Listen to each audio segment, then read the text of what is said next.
you do that? How did you do that?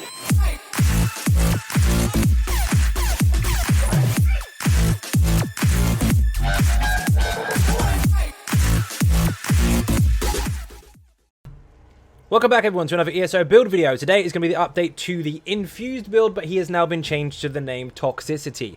This build used to be focused on using 2 infused weapons and utilizing that as much as possible way before Infused was even buffed, so that was why that kept that name. However, now it's focused on very heavy dots, more than before, lots of poison, lots of bleeds, lots of armor melt and stuff, really, really nasty. Anyway, if you've watched other videos in the past, you may see a lot of builds that are balanced across the board but viable for all content. This one is aimed at the advanced player, so I do expect you to already know quite a bit, but I'm still going to go in depth regardless. But if you don't understand the DK at all, you've never really tried one, you probably want to check out Murder of Fire, which is in the description. That is probably where you want to start. This one is much more advanced. Anyway, we're going to start off with the stats. First of all, we've got our food on, we've got our potions. If you already know enough, you know what I'm doing. We are sitting on 18.4k max health, 34.4k max stamina, 884 recovery, almost 56% crit, and we are on 4.4, almost 4.5k weapon damage without our glyph proccing or anything else included. So we're just using the minor brutality on our base stats for that. We're 64 points into max stamina. We're using max health, max stamina food, but you can use Duba's Command Throne if you prefer, but that's entirely up to you. You will dip health, however, you'll go down to 16k, so be very careful. But if you've got all buffs and trials and bonuses and such, you should be okay, but it depends on the content, depends how comfortable you are, but this is absolutely fine. Just consider, of course, Dubious Command Throne will give you recovery and lesser stats, so you'll have about 32k stam and about 16k health with higher recovery. This gives you more flat damage, but you will have to focus on your own sustain, so you will have to heavy attack as and when you need to. But based on the setup, we do have a bonus to that if you choose to heavy attack. We actually get more damage. Now, we also have the Shadow Munderstone. We have almost 56% crit. Under 50% is really risky using the Shadow because more than 50% of the time you won't actually crit and you won't get the bonus from it. But for this particular build, this is absolutely fine. So you want to use that. And we're stage 4 Vampire all the time. You can change this if you really want to, but I wouldn't based on the passives. And this is my main character that I use in all content, and it's absolutely fine with stage 4 Vampire. Not a problem at all. Now, skill-wise, if you don't know these already, I am going to go over them. I wouldn't advise you to skip them if you don't know them, but if you are unfamiliar with these particular skills or why this works this way, you may want to check out another video because this one is supposed to be advanced, so I'm going to go fairly fast into these. Venomous Claw comes from the Ardent Flame skill line. Second ability you unlock starts off as Sear and Strike, morph it to Venomous Claw. This is a single target damage over time poison effect, which gets progressively stronger the longer it lasts. So don't spam it, leave it running, it will get 12% stronger every 2 seconds. Very simple, looks like this. Keep that on the target at all times. However, we're not going to fire it on its own. We are going to use another skill first, and that is going to make sense when we get to the weapons and the gear. Rearm and Trap comes from the Fighters Guild skill line. Of course, you should know where this is from if you're here, but this is a 5th ability to unlock in the Fighters Guild ability. Change it to Rearm and Trap from Trap Beast. While on the ground, of course, whether it's a boss or not, anyone caught in here will take damage, just the one target, of course, and give you minor force for 6 seconds. But once it runs out, it will fire again and give you another 6 seconds worth of minor force. So you have to keep this up all the time. It's very powerful, really nice single target damage, but it gives you that crit bonus, meaning that you do extra critical damage when you do crit. Flames of Oblivion is our next ability. Now, this is a flex slot. You can actually swap this out if you want to, depending on the content. For single target situations, you obviously want to go into Ardent Flame. 5th ability you unlock, go from Inferno and morph it to Flames of Oblivion. This is a single target hit. It's a fireball based off your max stats, whether it's magical or stamina, whichever one's the highest. For us, it's obviously stamina. And every 5 seconds, this will fire a fireball. This will also grant you major savagery on your bar as well, giving you a 10% crit bonus. So, all you have to do is activate it. It won't aggro anything, but if you are in a fight, it will fire every 5 seconds for you. Now, keep that in your rotation at all times. You basically just use it once every rotation. It will keep up 100%. It's really strong. But if you are in a situation where there's lots of AoE targets, there's loads of stuff to kill really quickly, or you're just in a boss fight and there are many adds to deal with, you may want to swap out to Steel Tornado, which you can put on instead, and you basically only use this when you need to kill stuff. So instead of your usual rotation putting this in there, because you don't, this is an actual execute ability, you wait until things are low around you and then you start spamming this alongside your rotation. Failing that, of course, you can put Deadly Cloak on, which will give you a 25% reduction to all area of effect damage, which is very helpful in some trial situations. It'll do damage every 3 seconds for 15 seconds to enemies around you. Once every 3 seconds that will fire. Now this, you do keep inside your rotation. Very much like Flames of Oblivion, you can fire this and just leave it once every rotation, because it's the same duration effect. It's the same time.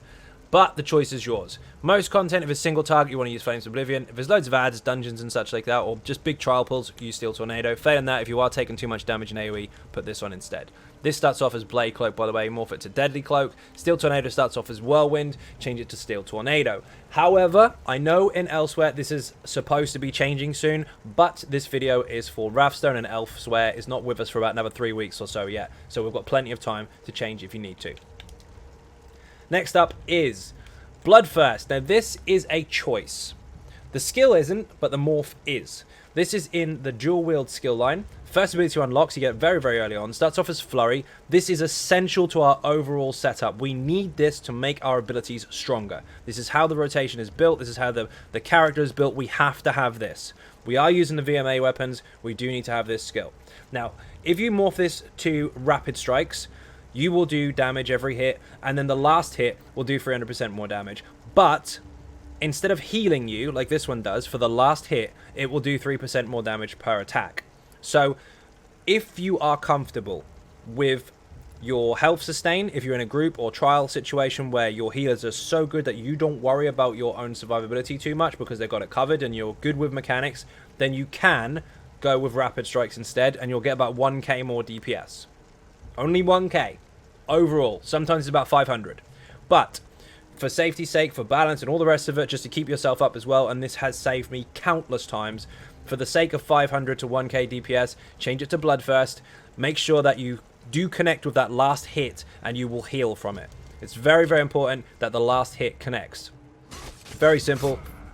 Multiple stabs, the last one hits like hell, and the last hit will heal you for 60% of the damage done. And if you don't crit the hit, you can crit the heal. It's very, very strong for your survival and for your overall damage as well.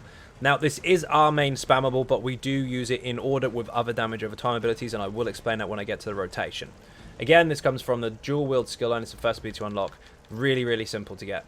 Next up is Blood Craze. Now, this is the second ability to unlock in the dual wield skill line. Starts off as Twin Slashes, morph it to Blood Craze. Now, this, again, is a choice. If you choose to go with Rendon Slashes, the damage over time, the bleed, which goes through physical resistances, there's no resistances required, no penetration, nothing. Bleeds go through resists, so they ignore them. But the bleed is exactly the same for both skills. There's no difference. The difference is Rendon Slashes has a slightly higher initial hit.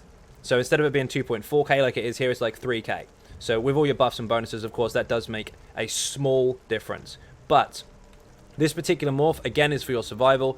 Every 2 seconds that this is active, you will heal for just over 1k per tick. And again, that can, of course, crit if you don't crit the initial tick itself from the dot. So this is also very, very strong lead. All you have to do is just apply it inside your rotation and leave it running. It's a dot. Leave it running to do its job, and you will heal off it and do damage at the same time. A lot of people recently have been trying to spam single target damage over time abilities just because they're really, really cheap, and they were taking advantage of the fact that you could get the initial hit plus your first initial dot tick. That is to be changed in elsewhere, but for the moment, of course, that can still be taken advantage of, but that's not the way the skills were designed. The skills were designed to be cheap because they're damage over time. You fire and forget. Spammables, however, are a little bit more expensive because you are going to be hitting quite hard with them faster. So that's why these have a higher cost than the dots. But for this particular setup, we use a combination of the two, so we don't actually break any rules as far as the design is concerned. And of course, with the upcoming patch or update, which I will do a separate video for once it's live, this will still work just fine. And so far in testing, it actually is. So they're the main abilities on your front bar. We're now going to get to the ultimate, which is just here for stats, by the way. You don't need to actually use this unless you're in an oh shit situation. If you're very familiar with the DK, you've probably done this already, but sometimes you may need resources back and you haven't got enough to fire a big ultimate to get all your resources, so you can fire this as a bit of an oh shit button, or you can fire it to finish something off if it's almost dead. Now, above all, however, this is in the Fighters Guild skill line, by the way. Starts off as Dawnbreaker, morph it to Flawless Dawnbreaker, but above all, this is on our bar for weapon damage. Just for being slotted, we get a 5% bonus across the board for this whole front bar. So all of our damage that is applied or being applied afterwards, this will actually boost it. Now, when you swap bars, of course, you won't have it, but when you come back, you will. So anything that you fire from the back bar will still be affected, as long as you're holding your dual wield. So this is really, really powerful. Leave it there just for stats. Back bar, very, very simple. We've got Resolving Vigor. Now, I would highly recommend that you always take Vigor with you. Comes from the Assault skill line. It starts off as Vigor, morph it to Resolving Vigor. It's very, very fast to level up. If you haven't been into PvP and you don't like it, just go into Battlegrounds. Even if you suck and you lose, you'll still get alliance points for losing. So just go in there, get your points, and get out. This is your main heal. Very, very simple, and I've seen so many people who think they know it all doing this. Don't do this. Do not do this at all. That's not going to help. It's a heal over time. Hit it once, let it run out, hit it again if you need to. But apart from that, that's your main heal and to your friends as well. It's very, very strong. It scales off of max weapon damage and stamina, so the more you've got, obviously, the better. But we've got as much as we can for our build that we're actually using. It's very, very strong, but you don't want to spam it at all. You will waste resources all day long. Now, if, again, you are in a situation where your group is so good that you don't need a heal, which is going to be really, really rare, you can, of course, swap this out for something else. You can put Beast Trap on both bars if you want, just to get Fighters Guild passives. I wouldn't use it on the back bar, of course, but you can put it on both bars just for the passive if you want. There's a lot of people hitting target dummies out there that do this, and then when they go into the trial, they do this. That just means you rigged your target dummy. On the dummy, use what you're going to take into a trial. That is what you are doing. You are practicing and presenting what you are capable of. If you start cheesing it and changing things around, you're not showing what you can do in a trial because that's not what you're bringing. So, be honest with yourself. If you can survive without a heal on your bar, I highly wouldn't recommend it. But you can swap that out. If not, and you're being honest with yourself, you always take Vigor. When it does come to your dummy passes, make sure you've got Vigor on your bar as well, so you can accurately see what you should or should not be doing. But I would always say to take Vigor with you. Been in so many situations in trials where healers have gone down, you've had to help people stay alive with your Vigor and stuff like that, or you've come to a no shit moment, the healer's not anywhere near you, you're not getting a heal, this will keep you up. This is your emergency button. I would definitely take this with you. Next is Poison Injection, which is in our bow skill line. This is the 5th ability to unlock. Starts off as Poison Arrow, turn it to Poison Injection. It's a single target damage over time. It's very, very simple. It does poison damage, and the damage over time deals up to 260% more damage to enemies under 50% health. You can put it on multiple targets if you want, but the main idea is to keep it on your target at all times. Not just under 50%, all the time. It does aggressive damage while it's active, but it gets even stronger the lower the health. So keep that up all the time. It's a passive execute for you. Razor Caltrops comes from the Assault skill line as well as Vigor, so you will have to stay in PvP a little bit longer. Underneath Resolving Vigor, get Caltrops, morph it to Razor Caltrops. And this is very, very simple. You cast it. It does initial damage when it hits, and everyone caught in this area of effect will take damage every 1 second. Physical damage over time. Very, very strong indeed. Keep it on your targets at all times. Next up is, of course, Molten Armaments, and this is used for multiple reasons, but we will just explain what it does first of all. This will give you and your group, up to 12 people, you included, spell damage. So it will increase their spell damage by 20%, granting them major sorcery. Do we need spell damage? No, we don't, but everybody else does. However, while this is active, for 39.6 seconds, our heavy attacks are increased in damage by 40%. So while you're sustaining, while you're doing your rotations, while you're throwing in those heavy attacks to get resources back, you're not just hitting like a wet noodle, you are actually hitting harder with your heavy attacks. So they are very, very useful to you. Not just for return, but also for damage output. So where most people think heavy attacks make you do less damage and blah, blah, blah, blah, blah, false. This actually benefits us quite a lot, especially if the target is off balance at the time. Off balance targets will actually give you an increase to your heavy attacks. You actually do 70% more damage, and you'll get double resources back. So keep an eye on that boss or whatever you're up against. If you see the dark blue symbol with someone's head on it where there's like stars spinning around it, you know what the off balance look like by now, or at least I would have thought so if you're on an advanced video. That's what you want to look out for. Between the immunity phases, when off balance is present, you want to get those heavy attacks in, get your resources up, and get that extra damage in for free. It's really, really nice. Now, there are other perks to this, massive bonuses, but I will go over them in the passives coming up shortly. Endless Hail, of course, is in the bow. Oh, by the way, this is in Earth and Heart. I did forget. Second ability to unlock starts off as Molten Weapons. Deliberately morph it to Molten Armaments. You do not need Major Brutality from the other morph because it doesn't increase your heavy attacks, and we've already got it in our potions. Endless Hail is from the bow skill line. It's the second ability to unlock. Starts off as Volley, morph it to Endless Hail. We are using the Maelstrom bow. It's essential that we have this skill active 100% of the time. It's very, very strong. It does damage over time in area of effect, much like Caltrops does, except in a smaller area. Caltrops is there, Volley is here. You fire it, make sure the first tick does some damage before you swap bars, otherwise your Maelstrom weapon won't work, but inside our rotation we have that covered anyway. But this does physical damage over time every half a second. This does every 1 second, this does every half a second. Keep them both up all the time. Now our main ultimate, of course, is Standard of Might. This is in our Ardent Flame skill line. You unlock it at level 12 as a Dragon Knight, or level 12 Ardent Flame skill line rather. And this puts a big banner on the ground, lasts 17 seconds, costs 250 ultimates, so it's really expensive. It does damage every 1 second to enemies caught inside of it, flame damage in fact. It will increase all of your damage by 15% and reduce the damage you take by 15%, and supplies a synergy to the group as well. This also applies Major Defile, reducing the healing received of the target and their recovery, but that's not necessarily essential for PvE unless you're up against a target that heals a lot. However, this is your main ultimate. You want to use this all the time, 100% of the time, unless something bad happens, where you need to use this to get resources back, or something's nearly dead. The rest of the time, always use this ultimate. It's very, very powerful indeed. And also what you have to remember is that your passives, which are coming up, do give you resources back. So you don't want to just throw this down straight away. You want to actually spend some resources first. Now, I haven't got enough to fire it, but you'll see it in the demonstration in a moment. Now, passives. These are extremely important. Of course, by the way, you can use Noxus Breath in place of Flames of Oblivion if you prefer, but you have to watch your stamina sustain, because although this does do poison damage and major fracture and all that good stuff, which the tank should have already, you will use stamina using this ability, whereas Flames of Oblivion is magicka. So you have to watch your resources if you are using this, but you can if you want. Ardent Flame. Combustion is essential. Increase the damage of your burning and poison status effects by 50%. Now, our poison abilities, which if you're using Noxus Breath, that's 1. If you're using Venom Claw, which we are, that's 2, and that's 3. So we are using poison abilities. And if you do poison damage, you have a chance to proc a status effect, which is the equivalent of another 6-second damage over time poison ability. When that happens, we will actually do more damage because of our Dragon Knight passive here. And if we do a burning status effect from the Flames of Oblivion, which is also increased because of our class. However, when applying a burning status effect or a poison status effect, you'll get one of two things. If it's a burning effect, you'll get 500 magicka back once every 5 seconds, as long as it happens. And poisoned status effects, you'll get 500 stamina back. We will be getting poison status effects a lot, and they are boosted to hell based on the sets that we're using. So you want to make sure, obviously, that you keep your poison dots up.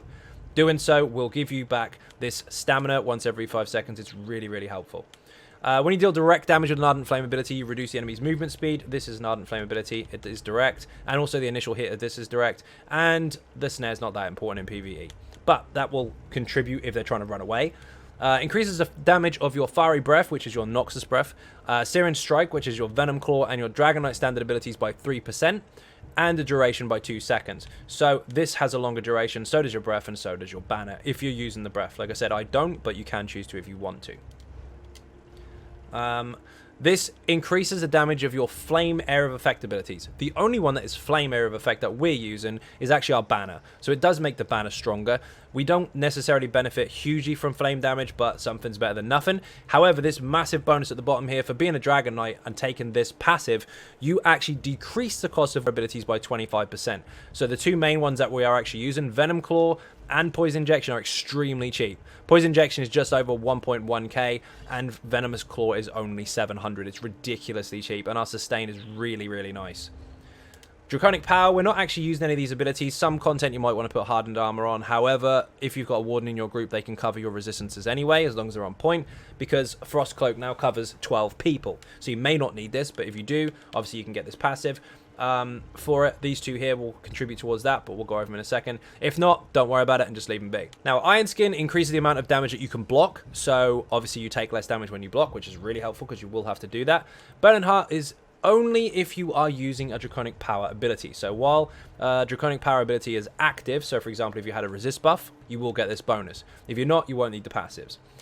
This increases your health recovery by 5% for each ability slot of that type, but we are not using any, again, so we don't benefit from that passive. However, we're a vampire, so our health recovery sucks anyway. But what we do benefit from is this increases the range of your instant cast melee attacks by 2 meters. So Venomous Claw has 7 meters, Blood Craze or Rend and Slashes, whichever one you call it, whichever one you take, in fact, has 7 meter range, and also Bloodthirst does as well. All these instant attack, close range melee abilities have actually got a longer range. So that's really, really strong. So you do want to get that regardless of the health recovery bonus. And this increases your spell resistance by 3299. We do have really high spell resistance as a Dragon Knight, which is helpful as hell because there are a lot of nasty spell effects in Dungeons and Trials that you want to make sure you can avoid or at least mitigate. Earth and Heart is essential. This is our massive, massive bonus. Now, this increases duration of Earth and Heart abilities by 20%, which is why this ability lasts so long. It's massive. When you cast an ultimate ability, you restore 46 health, magic, and stamina for each point of the ultimate's cost. Now, this is why we use our banner all the time. Not only because this does massive damage, but because it's really expensive. Every single point this costs, the whole 250, every single one will give us 46 of every resource back. Now, the trick to that is you want to spend resources and then drop an ultimate, because your bar will be in the negative, you'll gain, and it goes up again. If you just drop a banner down at full stamina and full health and full magicka, you just wasted your passive. You didn't gain anything from this whatsoever, and now you're going to burn through resources while trying to build a new ulti and wonder why you run out of juice. Use your resources first, then time your ultimates. You sustain by well-placed ultimates. Use it all the time. But again, very, very importantly, this is a much, much cheaper ultimate. This isn't something we use actively. But if you are in trouble, you will get 46 points of everything back 125 times if you're in trouble. So this is our oh shit button. This is our use it all the time button. If you are in trouble, by the way, or you're in some content where your banner's just not helping, you're moving around lots, you can't really place it, and you're in lots of trouble. Perhaps your healer's no good in a dungeon. You haven't even got a healer or something like that, and you're in some situations where you may need something a bit more protective. You can go with corrosive armor for the time being. But for the rest of it, always use the banner. Depends what you're up against. When you cast an Earth and Heart ability, you and your group gain minor brutality for 20 seconds, increasing your weapon damage by 10%. So, when you activate Molten Armaments, which is an Earth and Heart ability, you will give everyone major sorcery, you'll give other people minor brutality, increasing the weapon damage by 10%, and you'll increase your heavy attack damage. And if you activate this ability at least once every 6 seconds, no faster because it won't count, you will actually get 3 ultimate back. So this generates ultimate as well. And when you cast an Earth and Heart ability, you restore 990 stamina. So for activating this, you get heavy attack damage, you buff the group with sorcery and minor brutality, and of course, you get stamina back. It's very, very strong indeed. Keep this up at least once every second rotation.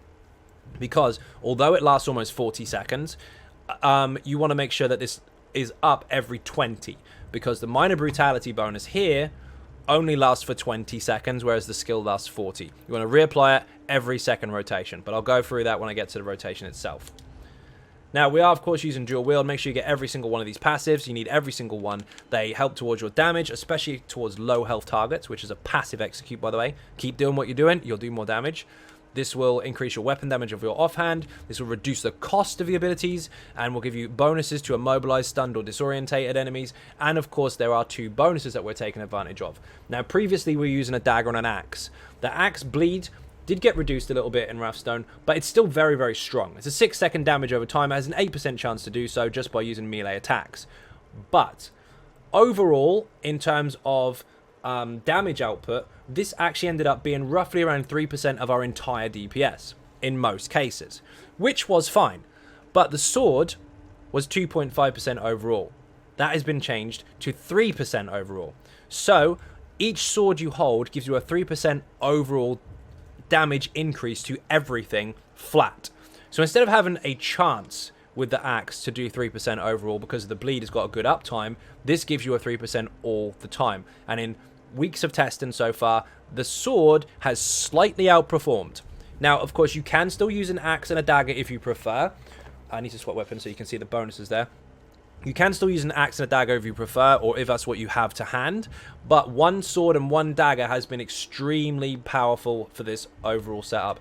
It's about 1.5 to 2k higher in overall DPS output.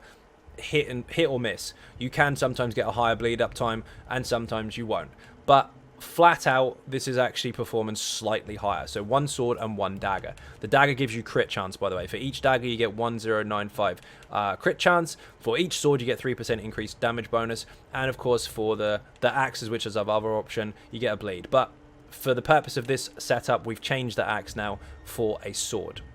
1 sword, 1 dagger. Now, the bow passive, you want to make sure you get every single one of these as well. This gives you a 12% increased damage bonus to long range. Obviously, on the run up to a fight, you may be running in with your volley, for example. So instead of running up like this and looking like an idiot and then stopping and then starting your rotation, you wouldn't do that. What you do is you start from over here. On the way in, you get your volley running, poison injection in, and on the way in, the damage that you've done on the way in, although it's tiny, will actually increase. So that's a little bit of a tactical play for you there. The longer away you are, the more damage you'll do. And inside mechanics, sometimes you may need to keep your bow damage up. Say, for example, if you're in Archive, when you're in the lights, avoiding the Storm Atros lightning attacks, you can still get higher damage for being further away. Now, of course, the other passives are very, very important as well. This will increase your crit rating. So this is the same as a dagger. For having a dagger, you get 1,095 just for holding one. And the bow is the same. So while you're on the bow bar, you still do have a high crit bonus. This reduces the stamina cost of bow abilities. They are expensive, although we are a Dragonknight. So we have a 25% reduction to poison injection, plus 15 here. Really, really handy.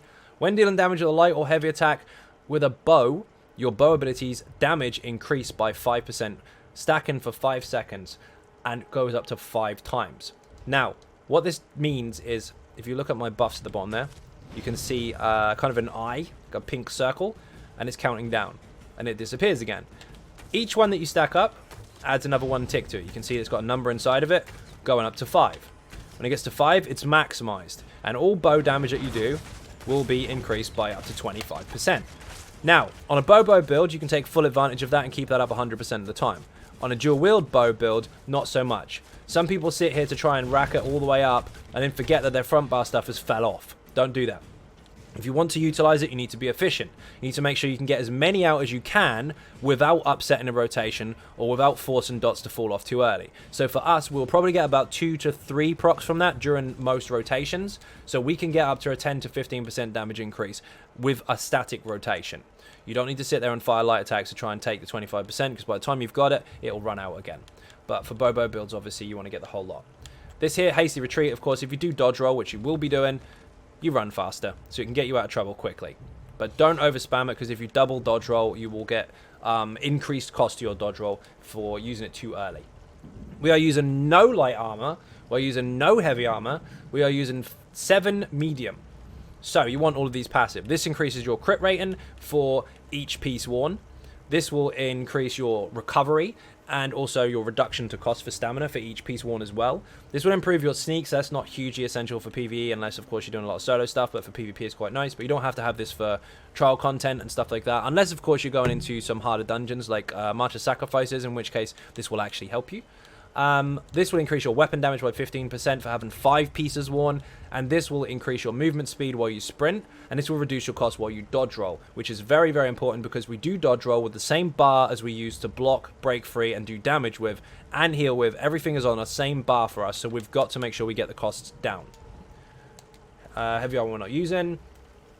We are a stage 4 vampire, of course. Stage 2 or above will give you 10% increase to magical recovery and stamina recovery. We are using a couple of magic abilities. They are placed very carefully inside of our rotation so that we can sustain it inside mechanics. And so the extra recovery just about covers that. We also want this here. Reduces the damage taken by up to 33% when your missing health is below 50%. So, while you are lower health, you take a lot less damage. You are tanky as hell. Yes, you take more damage from fire, but if you are watching a video like this and you're going for the advanced stuff, you should probably be fairly safe with mechanics enough to know how to avoid the fire anyway, and your group should be capable of keeping you alive with heals and such, enough to make this passive very, very useful. I've got into situations where I've gone to 0.0% health because of this passive, and healed because of this skill. If you can go down to 0.0% health and live, this passive saved your life. Normally that would kill you. So this is a very, very strong passive. I would highly recommend Vampire for this build. Now, of course, we are using Fighters Guild abilities, so we do want to get these passives. This is Intimidating Presence. This will make your Beast Trap 15% cheaper. This will increase your weapon damage by 3% for each ability slotted. So the Beast Trap gives us a 3%. This gives us a 3%. And we get the 5% on top. So this is actually an 8% bonus for slotting it on our bar. So this weapon damage bonus is huge. This will give you 9 ultimate for every undead or daedra or werewolf that you kill. So if you get the kill and blow, you get the ultimate, and the more ultimate you get, obviously, the more often you can spam your banner, the more resources you get, and the more spamming with your rotations you can be, instead of having to fire out loads and loads of heavy attacks. But again, remember, heavy attacks are extremely important. You are taught them in the tutorial. Everyone agreed that that was fine. They did the quick time event. They were like, right, okay, I've got my heavy attacks. I know what they do. And then when they get to endgame, they're like, heavy attacks are boring. You decide to carry on playing. It's part of the game. While your Fighter's Guild abilities are dealing damage, however, if they do hit undead, daedra, or werewolves, they will do a 20% increase to damage. So if you do fire Dawnbreaker, if you have to, it will be stronger, and your Beast Trap will be stronger as well. So that's also very important. Mage Guild we're not using, Sigil Order we're not using, Infused Guild not relevant. Undaunted, yes, of course, we are using the Undaunted passives, but not to their full potential, but to the full potential that we can actually take advantage of based on our setup. Of course, if you see a synergy, you must take it up. 4% extra resources back just for taking it. So you pick up a spear, you pick up a bone shield, you pick up a impale, doesn't matter. There's loads and loads of synergies in the game. There's absolutely tons of them. Every single one you take, regardless of what effect it does, will give you 4% of your health, stamina, and magic back. It's huge. Take the bloody synergies. Also, that's going to be relevant when I get to the sets. Also, this increases your max health, stamina, and magicka by 2% for each type of armor worn. We are only wearing one type. We're wearing medium. So we get 2% for everything across the board. For health, magic, and stamina. If you're using 5-1-1, of course, 1 heavy, 1 light, 5 medium, you would get a 6% bonus. But the way we're set up, we can't. So we've got the maximum bonus that we can actually get for ourselves. You don't need those. Orc. Of course, we are an orc. We were Imperial previously. Imperial still works extremely well. Their sustain is disgusting. Their survivability is really, really good. And their flat health and flat stamina is really high. So you can still use an Imperial if you want. And their ultimates are cheaper as well. Their sustain actually goes towards cheaper abilities and cheaper ultimates. They're cheaper across the board. But I've chosen the Orc for this because this is going as far as I possibly can with it. So I'm going a little bit squish, but not too much, because we do actually have some nice bonuses here. This increases your max stamina by 2k, which is currently the highest stam bonus in the game, same as the Imperial. This, however, gives you an increased max health of 1k. The Imperial does get 2k, but this is still very, very high. Plus, when you deal damage with a weapon ability, you heal for 600, and that can crit as well, once every 4 seconds. These are weapon abilities. These two here, so is our volley, so is our poison injection. We are firing weapon abilities, so our light attacks and our heavy attacks, we will get this bonus. Every 4 seconds, you will heal. Also, and finally, this is why I chose the Orc over the Imperial, is because it does have higher flat damage. You do have the same stamina bonus, so your stam pool will contribute towards your damage output and be the same, but we do have a higher weapon damage bonus. And this is 258 weapon damage, plus reduces the cost of sprinting, plus we're fast. So for DPS, we're quick, we can sustain, we've got high damage, we've got good heals, all that good stuff where you need it. Again, you can go with Imperial or any other race if you want, even Khajiit if you really want to, but this is the reason I changed from Imperial to Orc. It's a little less health, a little bit more damage. But again, it's a trade-off. The Imperial is much easier to sustain. Now, one final passive, this is the most important one in the game in my opinion, medicinal use. This will increase your potions uptime by 30%. We are using weapon damage pots, which are down here somewhere. This will increase your weapon damage by 20%, giving us major brutality. It will give you major savagery on both bars, because we've only got it on one bar at the moment, but this will carry over to both for 47 seconds as well, which is a 10% increase to our crit chance. This will also give us stamina back and major endurance increase in our stam recovery by 20%. Medicinal use makes these last 47.6 seconds. Without it, they'll only last about 35-36 seconds, which means you will have gaps in your recovery and your damage output. You want to make sure you've got that passive, and you want to use these potions all the time. If you're using trash pots, you're probably not ready for this build. Use this. Now, we're going to go into the gear. Now, this is very, very important. I need you to pay very close attention to this, because there are reasons why things are being used in certain situations. Now, we're using one sword and one dagger of the Maelstrom. This is the Cruel Flurry set, the dual wield, and this can be in any order. Sword on the main, dagger on the offhand, doesn't matter if it's the other way around, but the Nirnhoned one must be in your main hand. So Nirnhoned in your main hand, sharpen in your offhand. Now, what this does is every time you use Flurry, it will give you a buff which lasts 10 seconds. And then, if you use a single target damage over time ability within those 10 seconds, that ability will be improved by 2003 weapon and spell damage. So what you do is, as you can see here, we've got Venomous Claw, which is a single target damage over time. We've got Rend and Slashes, or Blood Craze, which is a single target damage over time, and we've got Beast Trap as well. Now those all count as single target damage over time. Poison Injection does as well, but the way the rotation is set up and multiple different changes of it as well, it wasn't optimal to actually take advantage of it. Yes, you could get a massive bonus out of it, but you would lose elsewhere and it would mess up your rotation. So the Beast Trap actually benefited from it. Now how do we use this per skill? Now basically you need to make sure you stab first, light attack dot second. Stab first, light attack dot second. It's very, very simple to do, but if you mess it up, you will not get the damage bonus. Now, here's how effective it can be. So we'll leave that proc on the bottom there so we can see what it's doing. We're slightly buffed up, not by much, and we'll check the skill. If you look here, you can see that Venomous Claw is sitting on 22k. Rapids first, 30.5. That's the difference. You must flurry first, you must dot second. If you do it the other way around, you lose a massive amount of damage. Now, next up is the Maelstrom Bow, of course. This is based on using Volley or Endless Hail. If you don't have Endless Hail down, you're using a massive amount of damage. You're going to really miss out on it. You won't get this weapon glyph proc because damage over time, abilities from weapon abilities can continuously fire your glyph if you're on the front bar, which is why we're using Infused, because it can fire more often. If you don't have Volley down, your Poison Injection will not fire it. The initial hit from your light and the hit will, but then it will run out and fall off. It won't do a damn thing, because single target damage over time abilities do not continuously proc glyphs. Only Area of Effect ones do, whether they are attached to you or attached to the floor. So keep your Volley up all the time. Now, as well as keeping that up, don't forget, of course, that you do get a bonus for that. It's not just for the glyph, it's for the actual volley skill itself. It increases in damage for every single 0.5 second tick that it does. It's absolutely insane. You've got to keep volley up all the time. There are a lot of people that try to do really complicated front bar rotations, and they forget that volley has just run out. Don't let it run out. If it's off for more than a second, you're losing massive damage. Now, surprise! We are using no monster helmet. No, we're not using the weapons because we're using Maelstrom weapons, due to which we haven't got room for a monster set unless we use a 3-piece bonus. So, prior to this setup, we were using Two-Fanged, which you can still use. But this is going to affect your champion points. So, if you're using the old setup and you want to use Reliquin and Two-Fanged combined, you can, and I'll explain that in the CPs what you need to do.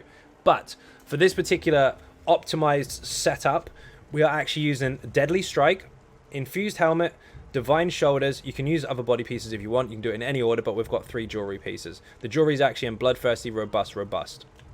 Weapon damage on everything. Stamina on everything. Now this gives you weapon damage, weapon crit, and weapon damage again. And this will increase the damage of your physical, bleed, poison, and disease damage over time abilities by 14%, including the ones that are boosted by your Maelstrom weapons. So you can Rapid Strike first, dot second. This will buff your damage over time from those abilities alongside of it. Not to mention, of course, if we go through all the different dots, we've got Venomous Claw, which is damage over time. We've got the Bleed from Rend and Slashes, or Blood Craze, which is damage over time. We've got the Stabby here. We've got the Beast Trap, which is damage over time.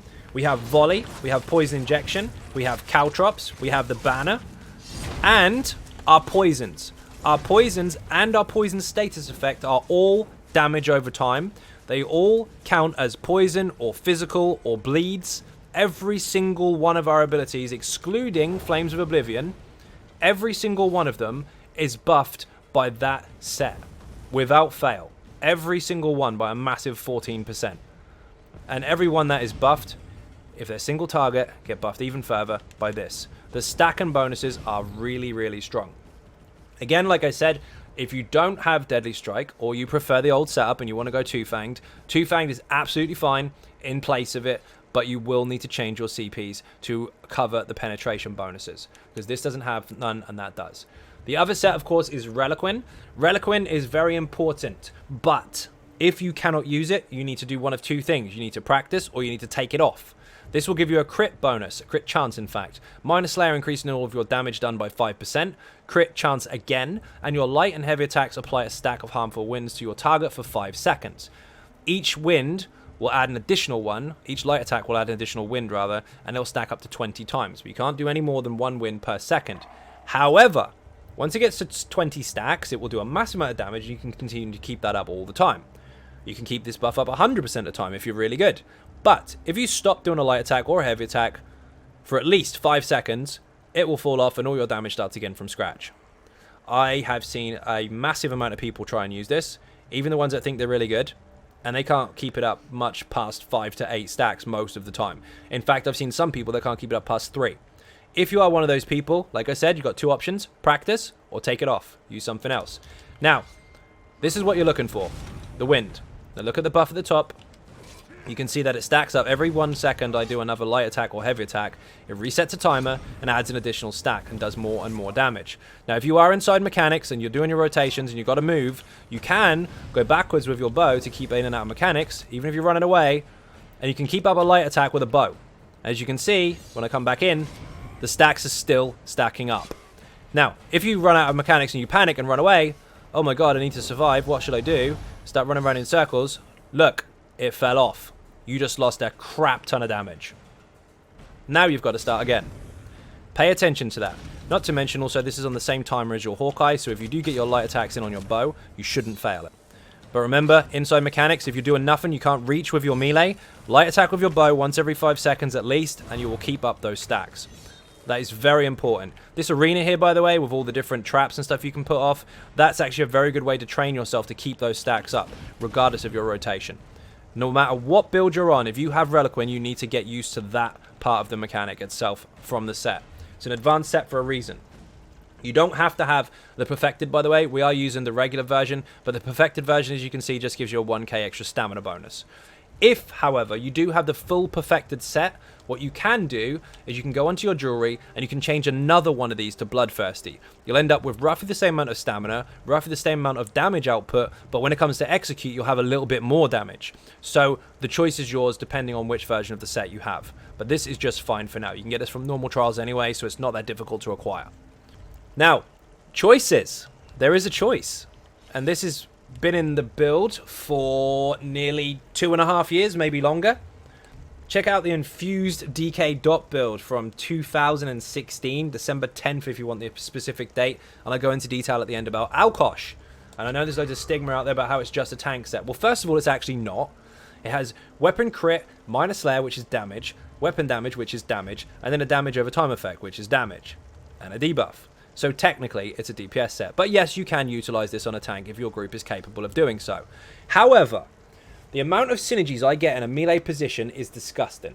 When it comes to tanks, they can fire out, say for example, a Dragonknight tank can put out Impale from Choking Talons. That's mine, not his, he can't take it. Bone Shield, that's mine, not his, he can't take it. If he drops a banner for God knows what reason, I can take that, he can't, it's his. There's 3 synergies already he can't take. If he puts down Blood Funnel, that's another one I can take and he can't. You can see where we're going with this. There's lots of different synergies that people can use. Even inner fire and stuff like that, if I'm approaching a fight and I get there in time and I can take it, whatever. There's lots of synergies that can come from the tank that I can take that he or she cannot. In the meantime, I've got everybody else's synergies landed on my feet because most people put the synergies on the boss, which is where I'm standing. If you are in an optimized situation, what I mean by that is your group is very, very efficient with their rotations, their builds towards their overall team and mechanics, and you've got lots and lots of different synergies coming in. So you've got Bubbles, you've got Blood Funnel, you've got Impale, you've got maybe Novas, you've got Liquid Lightnings, you've got all these different types of synergies. Loads and loads of synergies in the game. If you've got those coming left, right, and center, anything between 3 to 4, maybe a little bit higher, on average, you need to be using this set. You will keep a very high uptime on this 3010 penetration debuff. In fact, more time than a tank can. In nearly every situation, you will have more uptime than the tank. Also, this actually goes up in damage based on the Deadly Strike set. This counts as a physical damage over time. It is area of effect. Every single target in front of you will take this damage over time for 10 seconds. Now, every time you reapply it with another synergy, you will apply another damage over time. So the debuff will reapply to start again, but the dots stack. So if you now take 6 synergies, which you can, a lot, that's 18k 6 times over 10 seconds in area of effect. It's absolutely mental if you can utilize it. Now, when I say if, like I said, I mean if you have lots of synergies in play. And if you aim it, you must aim at the target. So if there's loads of enemies here, loads of them, and you activate a synergy facing them, they'll all get debuffed and all get dotted to hell. But if you are seeing a synergy here, you turn around and take the synergy just because you want resources back, it's going to fire into the friggin' wall. You must know how to actively use it to make it worth your while. So those are two very advanced sets that you can take advantage of. This one, if you are full out single target, you don't have many synergies in your group, and you can keep up the procs. This one, if you have a crap ton of synergies and you are capable of using it. Either one is very, very strong, depending on your group and depending on your skill level. But we'll go over the traits. So we've got Infused on the head, the chest, and the legs. And we've got Divines on the shoulders, waist, hands, and feet. Bloodthirsty on 1 piece of jewelry with 2 robust, or Bloodthirsty on 2 pieces of jewelry and 1 robust if you have the Perfected Reliquant. Now, I'm going to go over the rotation. Let's just reset this dude. Now, what you need to do is you should go into the fight with your Beast Trap down straight away anyway. So put that down if you're in the boss's face. If not, come in with a volley. But once your Beast Trap is down, you want volley, light attack, poison injection, light attack, caltrops, swap bars. Very simple. Front bar, light attack, rapid strikes, light attack, venom claw. Light attack, rapid strikes, light attack, rend and slashes. Light attack, rapid strikes, light attack, flames of oblivion, light attack, beast trap, swap. Now that may sound a little bit much, but we're going to go over it again. So it's light, rapids, light dot. Light rapids, light dot. Light rapids, light, flames, light, beast trap, swap. Back bar, volley, light, poison, light, caltrops, swap. Front bar, light, rapids, light, dot. Light, rapids, light, other dot. Light, rapids, light, flames, light, beast trap, swap. Simple as that. Now, every second rotation, you need to sneak in molten armaments. So when that occurs, when you do your beast trap to swap bars with, volley, light, poison, light, molten armaments, light, caltrops, swap. In that order. It's always volley, poison, molten, caltrops, swap. The reason you use caltrops last is because it has a high initial hit, and on your front bar you do more damage. So you cast it and bar swap really fast. You bar swap during the skill's cast to animation cancel it to the front bar. You have beast trap at the end of the rotation because it takes a while to cast it, unless you block it, which is quicker, but it doesn't always work out, especially in lag situations. Put that down and swap bars at the same time, and it will fire while you're swapping. So to recap over that very quickly, volley, light, poison, light, caltrops, swap. Rapids, light dot, light rapids, light dot, light rapids. To preempt the next single target dot, light, flames, light, beast trap, there's your dot being consumed. Volley, light, poison, light, caltrops, swap, start again. Now, if you're using Dubious Command Throne, you may be able to do that very successfully. If you've got lots and lots of synergies, especially if you use Nalkosh, you will be able to use that successfully as well. However, if your sustain is struggling, what you need to do is your light attack, rapids, light attack, dot needs to be changed into heavy attack, rapids, light attack, dot, as and when you see fit. If you're really low, obviously you've gone too low, but if you're kind of about maybe 20 to 30% through your stamina or stamina left, that's when you probably want to start heavy attack. And failing that, every rotation you can just do one heavy attack and you will keep up your sustain. Also, if you're using Dubious Command Throne, like I said already before, you can obviously have higher recovery, so you just one heavy every rotation. I'll show you what the heavy looks like just in case that's confusing. Light rapids, light venom, light rapids, light rending, heavy rapids, light flame, light beast trap, swap. Nice and simple. Now, that will be written on the website, of course, but like I said, this is an advanced guide, so if that rotation is difficult, you may want to go over that a few more times so that makes sense. But everything lines up perfectly on purpose, and if you stick to it, your dots won't run off for more than a second.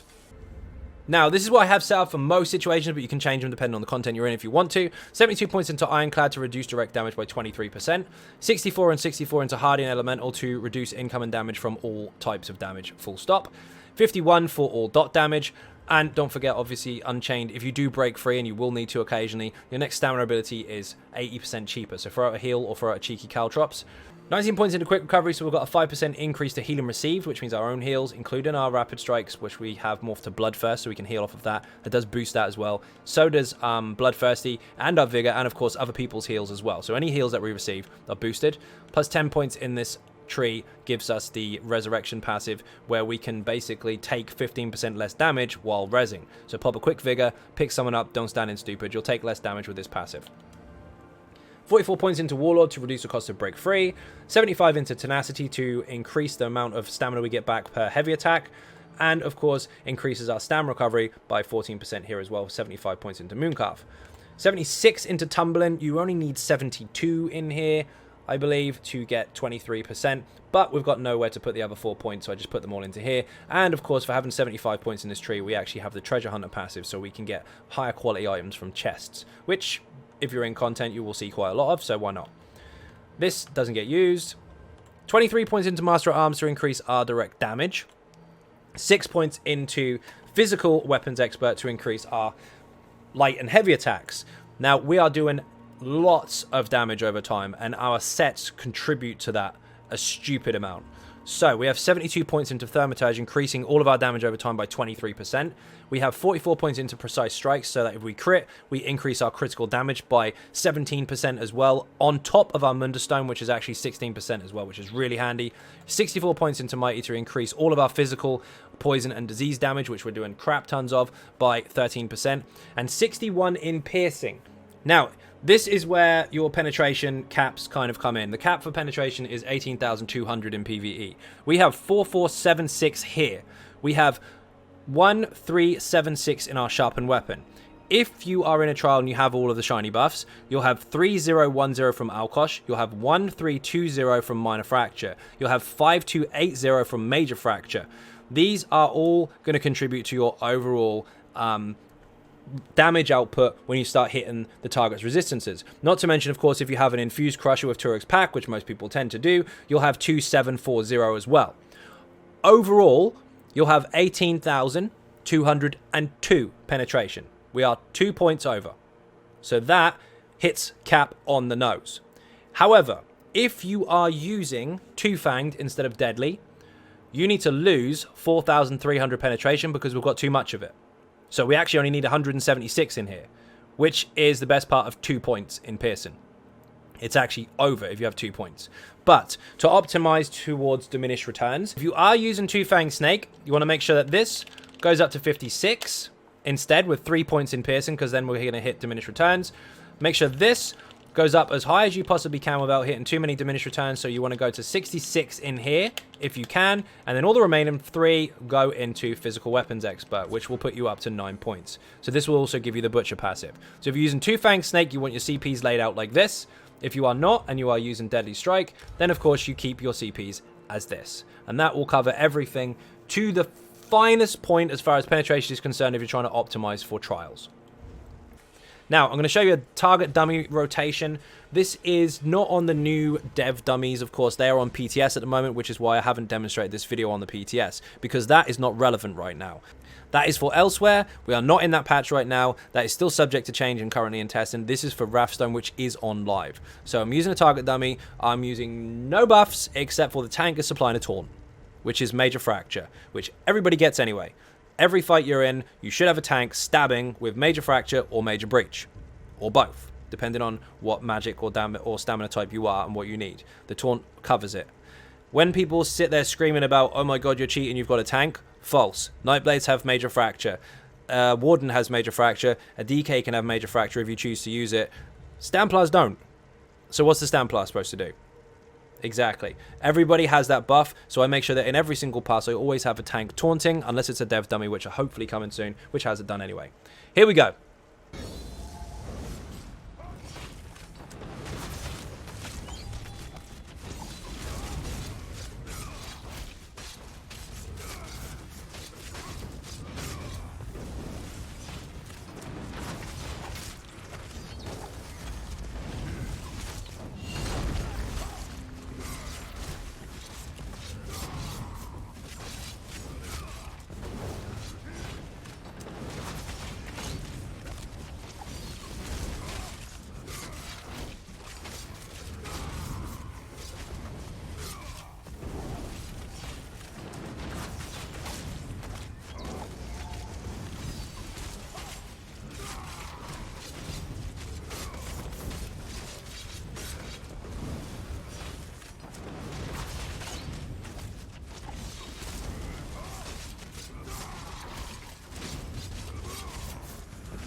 So hopefully that helped. Hopefully it wasn't too boring. Hopefully you now have a better understanding of how to approach this particular build. Hopefully you understand why some of it was actually changed based on some of the more recent changes to wrathstone, especially the infused weapons, because they were halved in effectiveness per single hand weapon, which was balanced, of course. So that was the reason for that. But this will take a bit of practice. If you are extremely experienced with the DK anyway, you may not struggle at all. But if you're not that experienced and you are struggling with this particular build, I would start off with Murder of Fire and then come back to this one afterwards. Anyway, first of all, thank you all very, very much for watching. I hugely appreciate the support. And if you are not subscribing, please do hit that button. It is free. Furthermore, if you want to help support the channel outside of YouTube, there are some links in the description for Patreon, Twitter, Facebook, Loot Crates, which I'm now a partner of, the website XynodeGaming.com, and of course there's some t-shirts and hoodies and stuff you can buy as well. Don't forget, I do live stream on Twitch every night from 10 PM UK time, unless I say otherwise on Twitter. Once again, thank you all very, very much for watching, and I will see you in the next video. Bye bye.